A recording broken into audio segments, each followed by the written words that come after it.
Cumprimento a todos os meus irmãos com a paz de Jesus. Seja bem-vindo a esta live do dia 24 de dezembro. Antes de começar, vamos orar. Pai querido que estás nos céus, aqui estamos na tua presença, buscando a tua bênção, te adorando como Deus, Criador e Salvador nosso. Aqui estamos em busca do poder do Espírito Santo para entendermos a mensagem que o Senhor tem para nós hoje, Pai. Derrama o Espírito Santo sobre mim e os meus irmãos. Dá-nos a tua bênção, em nome de Jesus. Amém, Senhor. Queridos, estamos numa ocasião de festas natalinas. Estamos num tempo em que o mundo todo está meditando no nascimento de Jesus. E eu quero chamar a sua atenção para o que a Bíblia nos fala, para as profecias que Deus nos deixou, mostrando o nascimento do Messias. Existem mais de 300 profecias no Antigo Testamento apontando para o nascimento do Messias, o nascimento do Filho de Deus aqui nesta terra. O povo de Israel foi por cerca de 4.000 anos advertido. Cerca de 4.000 anos Deus estava anunciando: o Messias virá. O Filho de Deus vai se tornar carne. Emanuel, Deus conosco. Foram 4.000 anos esperando pela vinda do Messias. Pelo extenso tempo de espera, nós imaginamos que Israel estaria realmente preparado para receber o Messias? 4.000 anos esperando pela vinda dele. Mas, queridos, infelizmente, o povo de Israel não estava preparado para receber o Filho de Deus. Não foi por falta de profecias. Existem muitas profecias. Profecias que indicavam de qual tribo nasceria o Messias. A tribo de Judá. Isto está em Gênesis 49, versos 9 e 10. Ali diz claramente que o Messias nasceria da tribo de Judá. Profecias que indicavam a cidade onde ele nasceria. Miqueias, capítulo 5 e o verso 2 diz que ele nasceria na cidade de Belém. Queridos, profecias que indicavam que o Messias nasceria de uma virgem. Isto está em Isaías 7,14.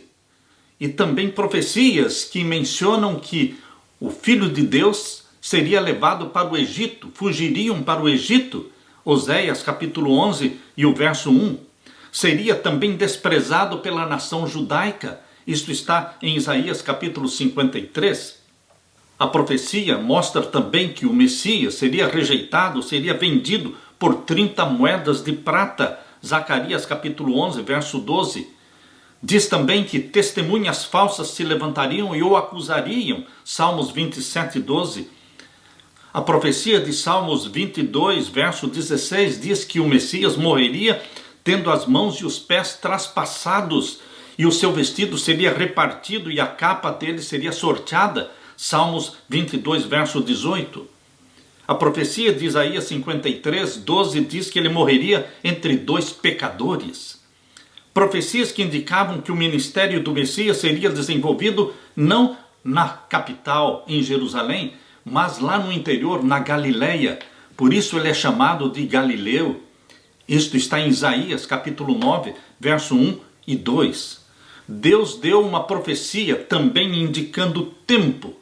Deus não revelou o dia e a hora do nascimento do Messias, mas ele deu uma profecia indicando o tempo do nascimento do Messias. O ano em que ele seria batizado. Queridos, profecias que estão ali reveladas em Daniel capítulo 9.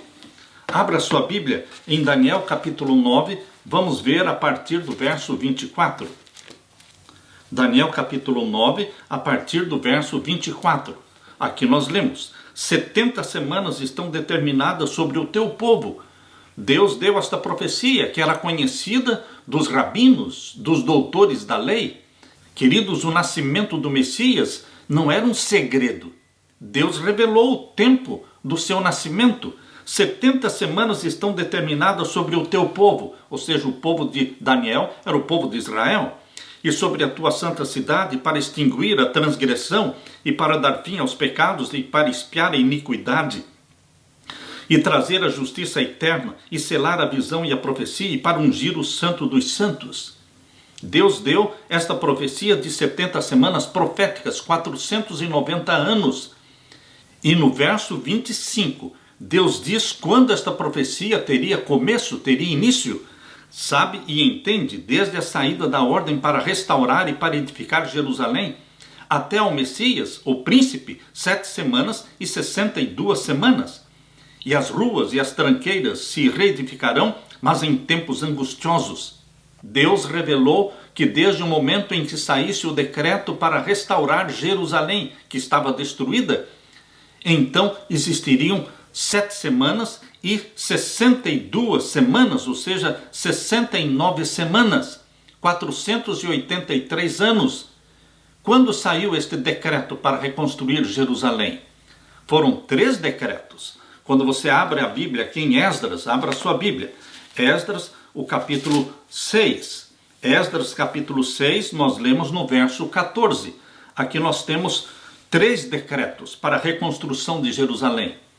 Esdras 6, 14. E os anciãos dos judeus iam edificando e prosperando pela profecia do profeta Ageu e de Zacarias, filho de Ido, e edificaram a casa e aperfeiçoaram conforme o mandado do Deus de Israel e conforme ao mandado de Ciro e de Dario e de Artaxerxes, rei da Pérsia.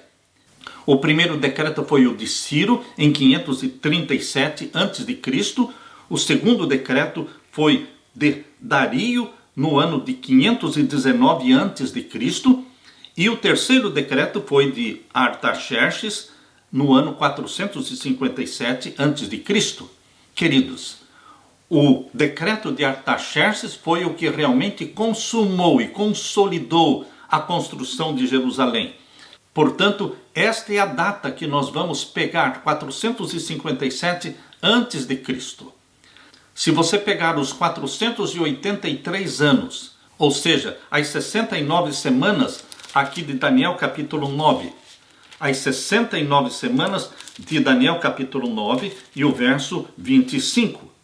Essas 69 semanas são 483 anos, que se estenderam desde o ano 457 a.C. até o ano 27 depois de Cristo. O que aconteceria no ano 27 depois de Cristo? O Messias seria ungido, ou seja, seria batizado. Quando Jesus foi ungido, foi por ocasião do seu batismo, que a pomba, representando o Espírito Santo, desceu do céu e pousou sobre o Messias, e a voz de Deus foi ouvida dizendo: "Este é o meu filho amado em quem me comprazo." Isto foi no ano 27, portanto, o ano do batismo de Jesus Cristo. Queridos, a profecia dada por Deus mostrava o ano em que Jesus Cristo seria batizado. Portanto, queridos, o povo de Israel conhecia os detalhes da vinda do Messias.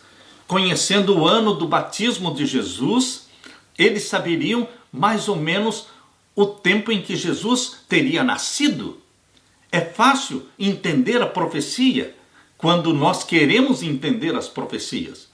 Mas, infelizmente, os líderes religiosos, os rabinos, os doutores da lei, não estavam interessados nas profecias. Queridos, quando o povo de Deus voltou de Babilônia, depois de 70 anos lá em Babilônia como cativos, eles voltaram de Babilônia, saíram de Babilônia, mas Babilônia não saiu deles. Eles voltaram com a mente cheia do vinho de Babilônia. E, infelizmente, eles não deram atenção às profecias. Daniel, capítulo 9, a profecia das 70 semanas indicou o tempo da vinda do Messias. 4.000 anos estavam esperando, mas não estavam preparados para receber o Messias. Queridos, em Gálatas capítulo 4, verso 4, Gálatas capítulo 4, abra sua Bíblia. Gálatas capítulo 4 e o verso 4. Aqui nós lemos: "Mas vindo a plenitude dos tempos, Deus enviou seu Filho nascido de mulher, nascido sob a lei." Vindo a plenitude dos tempos, ou seja, quando Jesus Cristo deveria nascer. Jesus não nasceu antes e nem depois. Jesus nasceu na plenitude dos tempos indicados por Deus na profecia. Jesus nasceu exatamente no período final das 70 semanas, dos 490 anos.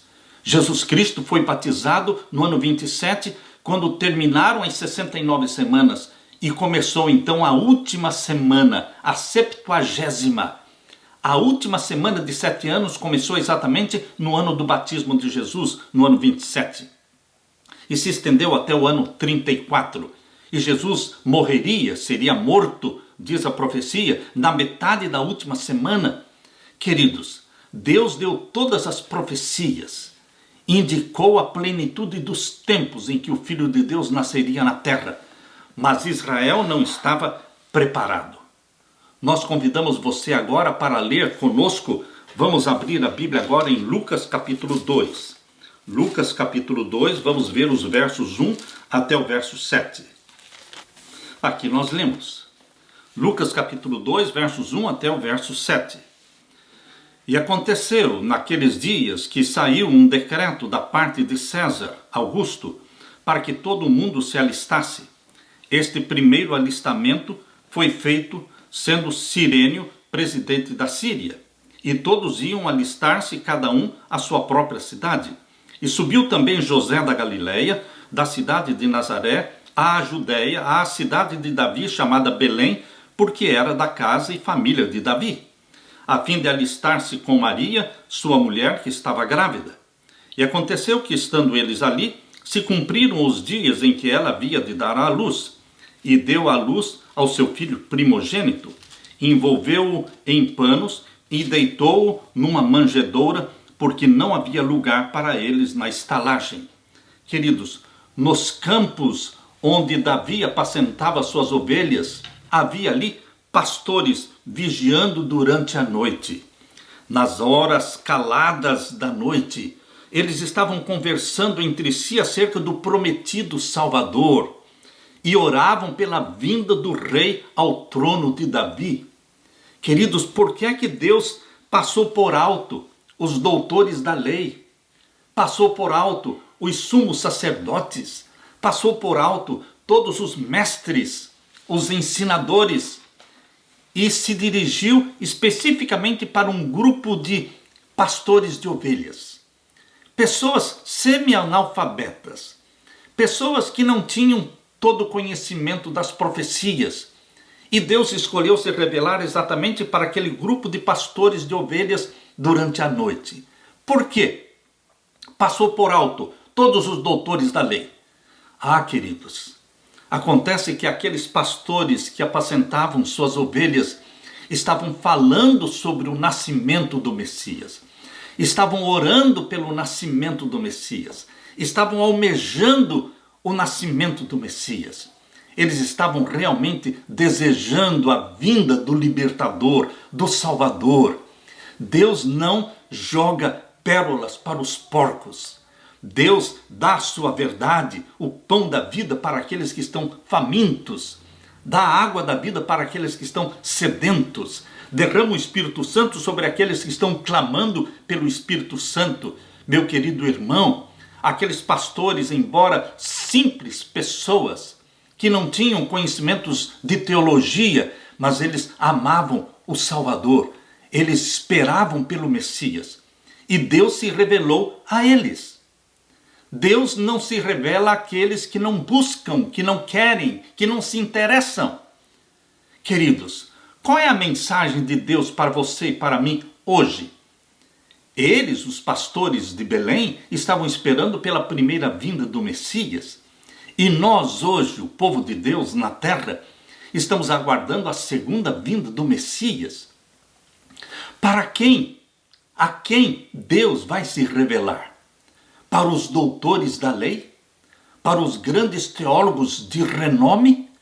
Não, queridos. Deus vai se revelar para aqueles homens e mulheres simples, mas que estão orando e jejuando, estão desejando a segunda vinda de Jesus, estão falando sobre a segunda vinda de Jesus, estão orando para que ela aconteça logo.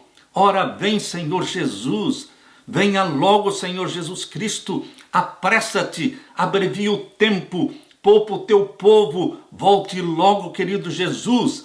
eles jejuam e eles oram pela segunda vinda de Jesus.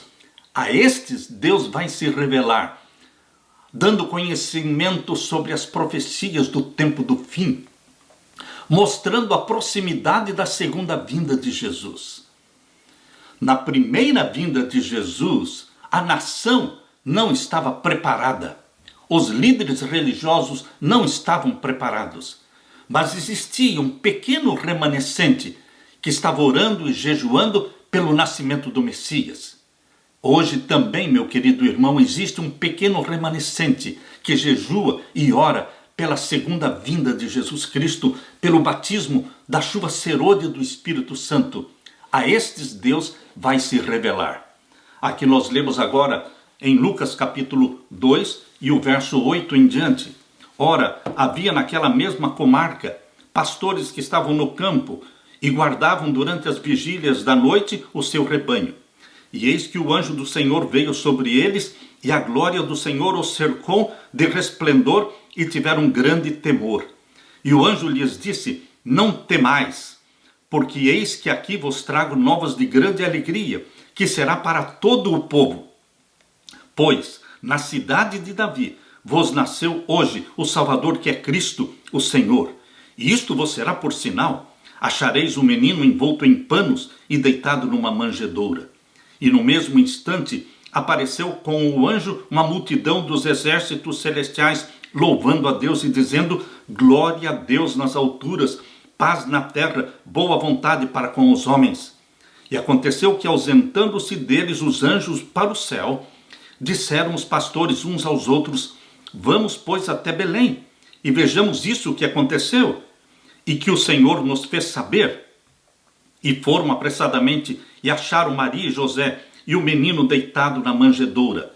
E vendo-o, divulgaram a palavra que acerca do menino lhes fora dita. Queridos, os pastores de Belém, não os pastores sacerdotes, mas os pastores de ovelhas, os homens simples, receberam a mensagem de Deus, porque eles estavam interessados na vinda do Messias. Será que você e eu estamos interessados na vinda de Jesus? Será que você e eu estamos amando e orando e jejuando para que Jesus volte? Queridos, Deus tem uma mensagem para você hoje. Você que está esperando pela segunda vinda de Jesus. Cuide, meu querido irmão. Cuide, querida igreja de Deus, para que a história não se repita, para que a tragédia não se repita.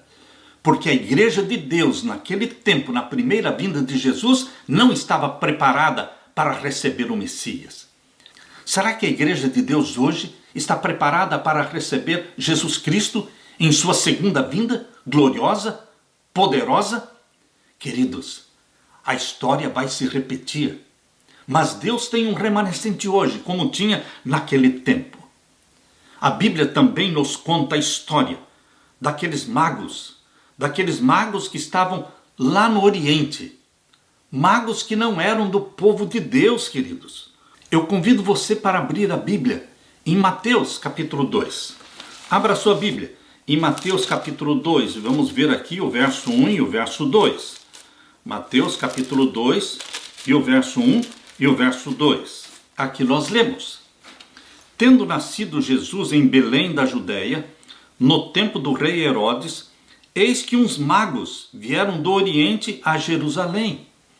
Uns magos, filósofos, considerados como gentios, considerados pela nação de Israel como sendo pagãos. Mas Deus se revelou aos magos lá no Oriente. Por que é que Deus passou por alto os doutores da lei, os escolhidos de Deus, a nação judaica, e foi se revelar para os magos lá no Oriente, queridos? Ah, meus queridos, aqueles magos, embora não tivessem todas as profecias que Israel tinha, eles tinham algumas e poucas informações sobre a vinda do Messias. Por quê? Porque Balaão pertencia aos magos. Vocês se lembram do profeta Balaão? Aquele que foi um profeta de Deus, mas que depois se apostatou e abandonou a Deus pelas riquezas do mundo. Queridos, Balaão escreveu uma profecia falando que uma estrela nasceria de Jacó. Abra sua Bíblia também em Números capítulo 24 e o verso 17. Números capítulo 24 e o verso 17. Aqui nós lemos, Números 24, 17. Vê-lo-ei, mas não agora. Contemplá-lo-ei, mas não de perto. Uma estrela procederá de Jacó, e um cetro subirá de Israel, que ferirá os termos dos moabitas e destruirá todos os filhos de Sete. Queridos, aqui na profecia feita por Balaão, uma estrela procederá de Jacó, e um cetro subirá de Israel. Esta profecia de Balaão, os magos do Oriente conheciam. Eles estavam estudando esta profecia. Eles estavam olhando para o céu. Eles estavam tentando entender o tempo em que nasceria o prometido Salvador do mundo. Deus se revela para aqueles que estão buscando a revelação, buscando entender as profecias. Deus não se revela a qualquer um, queridos. Há pessoas que não têm interesse. Deus passou por alto os doutores da lei. Mais uma vez eu estou lembrando você. Deus passou por alto a nação escolhida e foi se revelar lá para os filósofos do Oriente. Por isso diz aqui em Mateus capítulo 2, verso 1, e tendo nascido Jesus em Belém da Judéia, no tempo do rei Herodes, eis que uns magos vieram do Oriente a Jerusalém, dizendo, onde está aquele que é nascido rei dos judeus? Porque vimos a sua estrela no Oriente e viemos adorá-lo. Vimos a sua estrela. Por que a nação de Israel não viu a estrela? Por que o sumo sacerdote da nação não viu a estrela? Por que os rabinos não viram a estrela? E por que os magos lá do Oriente viram a estrela? Por que Deus se revelou para eles e não para o povo escolhido?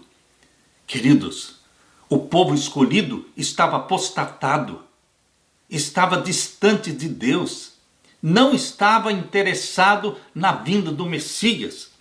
Por isso Deus se revelou àqueles que estavam buscando, querendo, desejando conhecer mais. E aqui diz o verso 3, e o rei Herodes, ouvindo isto, perturbou-se, e toda Jerusalém com ele, e congregados todos os príncipes dos sacerdotes e os escribas do povo, perguntou-lhes onde havia de nascer o Cristo. E eles lhe disseram, em Belém da Judéia, porque assim está escrito pelo profeta, e tu, Belém, terra de Judá, de modo nenhum és a menor entre as capitais de Judá, porque de ti sairá o guia que há de apacentar o meu povo de Israel. Então Herodes, chamando secretamente os magos, inquiriu exatamente deles acerca do tempo em que a estrela lhes aparecera. E enviando-os a Belém, disse, ide e perguntai diligentemente pelo menino, e quando o achardes, participai-mo, para que também eu vá e o adore. Queridos, aqui a Bíblia está dizendo que os doutores da lei, os sacerdotes, eles sabiam, eles conheciam as profecias. Eles sabiam que o Messias nasceria em Belém. Eles também conheciam a profecia das 70 semanas de Daniel capítulo 9. Eles sabiam qual era o tempo da vinda do Messias, porque a profecia estava revelando, mas eles não tinham interesse nas profecias. Queridos, será que isto pode ocorrer novamente com a Igreja de Deus hoje? Será que a história poderá se repetir em nossos dias, em que o povo de Deus não esteja interessado nas profecias, em que o povo de Deus não esteja orando e jejuando pela segunda vinda de Jesus? Será que você está entre os servos que dizem, tarde virá o meu Senhor? Ou você pertence àqueles servos que dizem, cedo virá o meu Senhor? Os magos do Oriente eram filósofos, faziam parte de uma grande e influente classe que incluía homens de nobre nascimento, bem como muitos dos ricos e sábios da sua nação. Desses eram os magos que foram em busca de Jesus.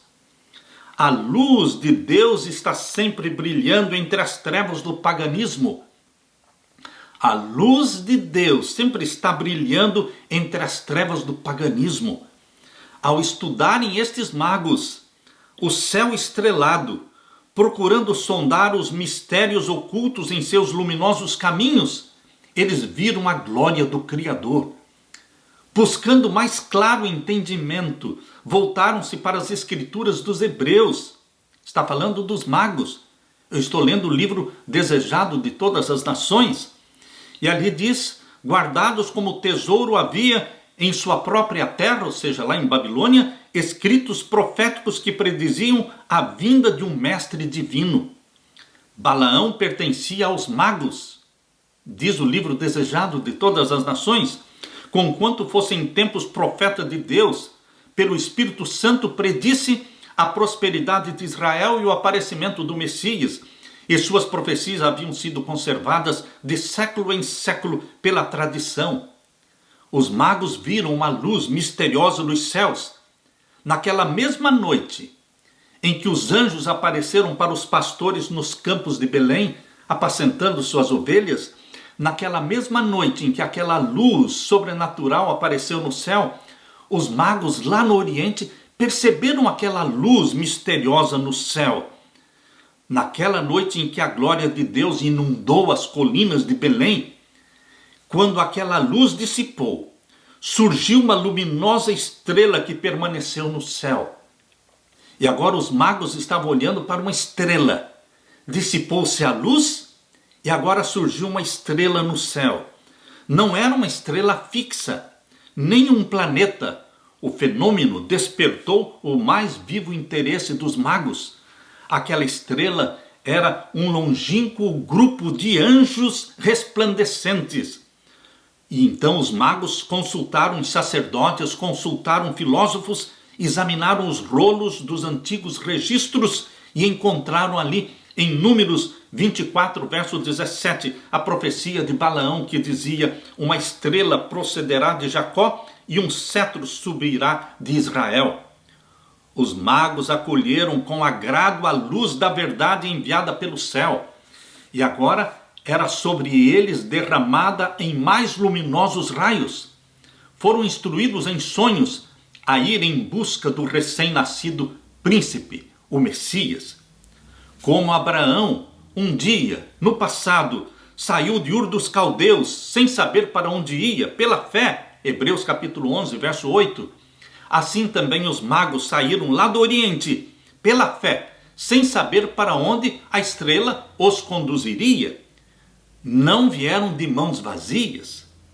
Era costume, príncipes ou outras personagens de categoria, era costume receberem presentes como ato de homenagem.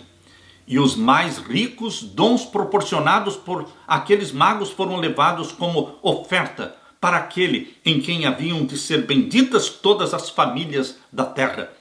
Era necessário que eles viajassem à noite para poderem ver a estrela, a fim de não se perderem no caminho. Eles fizeram uma viagem de mais ou menos 1.500 quilômetros. Imagine, meu querido irmão, minha querida irmã, imaginem estes magos que tinham pouco conhecimento das profecias messiânicas. Eles saíram pela fé, lá do Oriente, em direção a Jerusalém. E eles fizeram esta viagem de cerca de 1.500 quilômetros, viajando somente à noite. Levaram meses e meses. Foram meses e meses até chegarem na terra de Israel. Como sinal exterior, eles tinham diante de si a estrela que os guiava. E dentro deles, eles sentiam arder o Espírito Santo, que lhes impressionava o coração, inspirando-lhes também com esperança.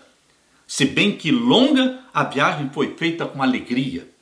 Chegaram finalmente à terra de Israel. Desceram o Monte das Oliveiras, tendo em vista a cidade de Jerusalém. A estrela que lhes servia de guia por todo o fatigante caminho detém-se por sobre o templo, desvanecendo-se depois de algum tempo aos seus olhos. Entraram em Jerusalém, dirigiram-se ao templo. Para seu espanto, não encontraram ninguém que parecesse saber do recém-nascido rei. Vejam só a decepção. Eles vieram numa longa viagem de 1.500 quilômetros. não pertenciam ao povo de Deus. Pouco conhecimento tinham das profecias messiânicas. E ao chegarem no templo de Jerusalém, onde estava todo o time de rabinos, de mestres, de doutores da lei, eles não viram nenhum interesse, não escutaram de nenhuma informação, de nenhuma notícia sobre o nascimento do rei dos judeus, do Messias. Suas perguntas não despertaram expressões de alegria nos líderes religiosos, mas despertava surpresa e temor.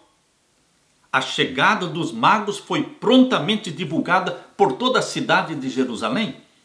Sua estranha mensagem de que tinha nascido um rei criou entre o povo uma agitação que penetrou até mesmo no palácio do rei Herodes. Os sacerdotes então foram chamados e eles mostraram que sabiam a cidade onde nasceria o Messias. Eles disseram: em Belém de Judeia, porque assim está escrito: e tu, Belém, terra de Judá, de modo nenhum és a menor entre as capitais de Judá, porque de ti sairá o guia que há de apacentar o meu povo de Israel. Mateus capítulo 2, verso 6. Os sacerdotes e anciãos de Jerusalém não eram tão ignorantes a respeito do nascimento de Cristo. A notícia da visita dos anjos aos pastores que apacentavam suas ovelhas nos campos de Belém. Esta notícia foi levada à cidade de Jerusalém. A notícia dos pastores que receberam a visita dos anjos e que foram até a manjedoura e visitaram ali José, Maria e Jesus na manjedoura de Belém. Esta notícia se espalhou na cidade de Jerusalém. Chegou nos ouvidos dos sacerdotes e do sumo sacerdote. Mas eles não se interessaram. Eles nem mesmo tiveram interesse de ir até Belém e ver em local, presencialmente, o nascimento do Messias. Eles não quiseram ir lá na manjedoura. Eles não quiseram ver José, Maria e o nascido Messias. Queridos, não houve interesse. Quando os magos chegaram em Jerusalém e perguntaram pelo rei, pelo nascimento do Messias, eles se lembraram das notícias que os pastores já tinham dado meses antes. Mas não havia interesse. O que os sacerdotes e os líderes religiosos tinham era muito orgulho. Orgulho e inveja no coração do sumo sacerdote cerraram a porta para a luz de Deus. Se eles fossem dar crédito ao que os pastores e os magos estavam falando, certamente os sacerdotes e os rabinos seriam rebaixados, destituídos das suas pretensões como donos da verdade de Deus. Portanto, os doutores da lei não desceriam da sua posição de mestres para serem instruídos por aqueles a quem classificavam de gentios, de pagãos. Raciocinavam eles, dizendo assim: Deus nunca deixaria de se comunicar conosco para se comunicar com ignorantes pastores de ovelhas ou com incircuncisos pagãos, como eram considerados os magos? Resolveram então mostrar desprezo pelas notícias que estavam agitando o rei Herodes e toda a cidade de Jerusalém. Nem mesmo iriam a Belém a ver se estas coisas eram assim. E levaram o povo a considerar o interesse em Jesus como despertamento fanático, como falso alarme, falso reavivamento. Queridos, aí começou a rejeição de Cristo. Cristo não foi rejeitado na vida adulta. Ele começou a ser rejeitado no nascimento. Ali no nascimento de Jesus começou a rejeição do Messias pelos sacerdotes e pelos rabis. Daí em diante cresceu seu orgulho, sua obstinação, até se tornarem em decidido ódio contra o Salvador. Enquanto Deus abria a porta aos gentios, estavam os chefes judeus fechando as portas de Deus para eles. Sozinhos, os magos partiram de Jerusalém para Belém. Queridos, não seria de interesse dos doutores, dos religiosos, acompanharem os magos até a cidade de Belém? Não acompanharam. não tiveram nenhum interesse. Então os magos saíram de Jerusalém para se dirigirem até Belém. E novamente viram a estrela e os guiou até Belém. E aqui diz em Mateus capítulo 2, verso 10 e 11.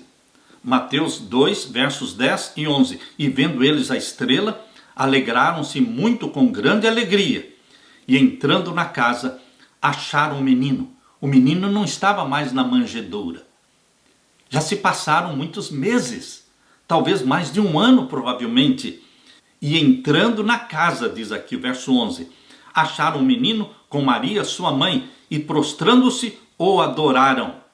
E abrindo seus tesouros, lhe ofertaram dádivas, ouro, incenso e mirra. Queridos, o Messias, o Salvador, sendo adorado por aqueles que eram considerados gentios, pagãos. Jesus Cristo se revela àqueles que o buscam. Jesus Cristo se revela àqueles que querem, desejam, oram e choram e gemem. Eles serão abençoados por Deus pelas revelações proféticas acerca da segunda vinda de Jesus Cristo. A história vai se repetir através da humilde aparência exterior de Jesus. Aqueles magos reconheceram ali a presença da divindade. Deram-lhe o coração como a seu Salvador, apresentando então as suas dádivas, ouro, incenso e mirra. Queridos, que fé foi a daqueles magos, que viajaram cerca de 1.500 quilômetros, sem saber para onde iam, e trouxeram presentes ricos. Que fé foi essa? Assim como a fé daquele centurião romano, elogiado por Jesus Cristo, poder-se-ia haver dito dos magos do Oriente: nem mesmo em Israel encontrei tanta fé. Mateus capítulo 8, verso 10. Com certeza existe lá no paganismo, no budismo, no hinduísmo, no islamismo, nas religiões não cristãs. Certamente Deus tem pessoas ali sinceras. Assim como os magos naquele tempo receberam a revelação de Deus e andaram pela fé até chegarem aos pés do Salvador Jesus, assim também hoje Deus tem um grupo de pessoas sinceras no meio do paganismo, mas que estão buscando conhecer a Deus. Agora eu pergunto, meu querido irmão, minha querida irmã, nós que fomos abençoados por Deus com todo o conhecimento do Antigo Testamento, com todo o conhecimento do Novo Testamento, com todo o conhecimento de mais de 50 livros do Espírito de profecia, com toda esta verdade chamada de verdade presente. Nós que fomos chamados por Deus como um movimento profético, uma igreja remanescente para preparar o mundo para a segunda vinda de Jesus, que tipo de fé nós estamos desenvolvendo? Será que nós estamos cumprindo com a missão que Deus nos deu? Ou estaríamos nós falhando no cumprimento da missão, assim como Israel falhou? Queridos, através daqueles presentes que os magos deram para Jesus, presentes ricos, aquilo foi usado para sustento de José e Maria e de Jesus durante o período que eles permaneceram no Egito, porque eles fugiram para o Egito. E eles foram sustentados por Deus, mas Deus usou aqueles magos que trouxeram seus presentes. Queridos, como está a igreja de Deus hoje? No tempo da primeira vinda de Jesus, a igreja não estava preparada. Embora existissem centenas de profecias, mais de 300 profecias mostrando a vinda do Messias e como ele viveria e como ele morreria. Mas Israel não estava preparado. Israel fez parceria com Roma. Vocês se lembram o que é que os sacerdotes disseram sobre o Messias ser o rei dos judeus? Eles disseram: não temos outro rei senão César. Eles preferiram dar as costas para o rei de Israel, Jesus Cristo, e se submeter ao rei de Roma, César. Não temos outro rei senão César. Os líderes religiosos na primeira vinda de Jesus estavam submissos a Roma. Parceria com Roma. Será que a história vai se repetir, meus queridos? Porque hoje o mundo está sendo governado de Roma. Roma papal, o Vaticano, domina o mundo hoje. Todas as igrejas estão submissas a Roma. Todos os governos da terra estão submissos a Roma. Será que a igreja de Deus também estará em parceria com Roma? Queridos, hoje a igreja de Deus, embora com dezenas e dezenas de profecias indicando os sinais proféticos da segunda vinda de Jesus, mas a igreja, a Bíblia diz em Apocalipse 3, está morna, está apostatada. A igreja está buscando aliança com Roma. A igreja está buscando cumprir com a Agenda 2030 da ONU. Queridos, estamos nós pregando as profecias que apontam qual é e quem é o anticristo papal? Ou estamos escondendo estas profecias, proibindo a pregação destas profecias?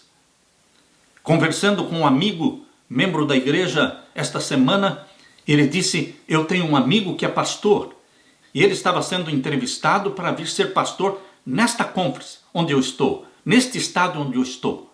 Não vou mencionar o nome do estado, mas na entrevista, este pastor que estava sendo entrevistado para vir trabalhar nesta conference, perguntou, será que eu vou ter liberdade para pregar a palavra de Deus, pregar as profecias, pregar sobre o espírito de profecia? E disseram para ele, você não vai ter essa liberdade para pregar sobre espírito de profecia e nem mesmo sobre o papado de Apocalipse 13. E então este pastor disse, então eu não quero ser pastor nesta conference. Eu não quero ser pastor neste estado. Se eu não tenho liberdade para pregar as profecias e não tenho liberdade para pregar sobre o espírito de profecia, então eu não quero ser pastor na sua associação. Queridos, Deus quer que a sua igreja prepare um povo para a segunda vinda de Jesus. Será que nós, como igreja hoje, estamos ainda bebendo vinho de Babilônia? Participando das festividades babilônicas? Da celebração de Tamuz, o Messias pagão, que nasceu no dia 25 de dezembro? Lembre-se, Jesus não nasceu dia 25 de dezembro. Esta festa de aniversário, celebrada no dia 25 de dezembro, não é para Jesus Cristo, Salvador nosso. É um outro Messias, o babilônico, Tamuz, que nasceu nesse dia. Esta é uma festa que veio de Babilônia para Roma, e de Roma se espalhou por toda a cristandade. Queridos, Israel recebeu a missão de Deus de preparar o mundo para a primeira vinda de Jesus. Falharam. E agora a igreja de Deus, a igreja de Laodiceia, a última igreja na terra, recebeu de Deus a missão de preparar o mundo para a segunda vinda de Jesus. Estamos nós pregando a mensagem profética de Daniel, de Apocalipse, as 3 mensagens angélicas? Está você cumprindo com a missão ou estamos nos submetendo a Roma? Nós lemos no livro Grande Conflito, página 370, diz assim, embora ninguém saiba o dia ou a hora da sua vinda, somos instruídos quanto à sua proximidade. E é isso que nos é exigido saber. Nós, como povo de Deus, podemos e devemos saber da proximidade da segunda vinda de Jesus. Nós não podemos estar entre os servos maus que dizem, tarde virá o meu Senhor. Nós precisamos ser daqueles servos prudentes e obedientes e que anseiam pela vinda de Jesus Cristo. Estes servos dizem, cedo virá o meu Senhor. Recusar ou negligenciar o conhecimento da proximidade da sua segunda vinda será tão fatal para nós quanto foi nos dias de Noé não saber quando viria o dilúvio. Grande Conflito, página 370, parágrafo 2. Queridos, por ocasião da primeira vinda de Jesus, o povo a quem Deus chamou para ser a coluna e o fundamento da verdade, transformou-se em representante de Satanás. Infelizmente isso aconteceu na primeira vinda de Jesus. Não pode acontecer na segunda vinda de Jesus. Estamos orando para que não aconteça isso. Você e eu somos coluna e fundamento da verdade presente. A nossa missão é preparar o mundo e preparar a nossa família para a segunda vinda gloriosa do nosso querido Salvador Jesus Cristo. Queridos, vimos a sua estrela. Essa poderia ter sido a experiência do povo de Deus, da igreja de Deus, na primeira vinda de Jesus, mas não foi. Vimos a sua estrela. Foi o que os magos, os gentios do Oriente disseram. Hoje também, meu querido irmão, minha querida irmã, nós estamos olhando para os sinais proféticos. Nós estamos olhando para o céu. Será que nós estamos vendo os sinais acontecendo? Será que nós vamos perceber aquela nuvenzinha do tamanho de uma mão? Será que nós vamos perceber que é Jesus Cristo que está voltando? Será que todos esses sinais que estão acontecendo ao nosso redor, diante dos nossos olhos, será que nós estamos entendendo que são passos de um Deus que está voltando? Que Deus te fortaleça nesta esperança, nesta fé, nesta certeza, que são passos de um Deus que está voltando. Que Jesus Cristo derrame sobre você o Espírito Santo, meu querido irmão, minha querida irmã, e que você seja remanescente fiel e verdadeiro. Assim como Simeão e Ana reconheceram o Messias, assim como os pastores de Belém reconheceram o Messias, assim como os magos do Oriente reconheceram o Messias, Deus também tem um remanescente fiel hoje.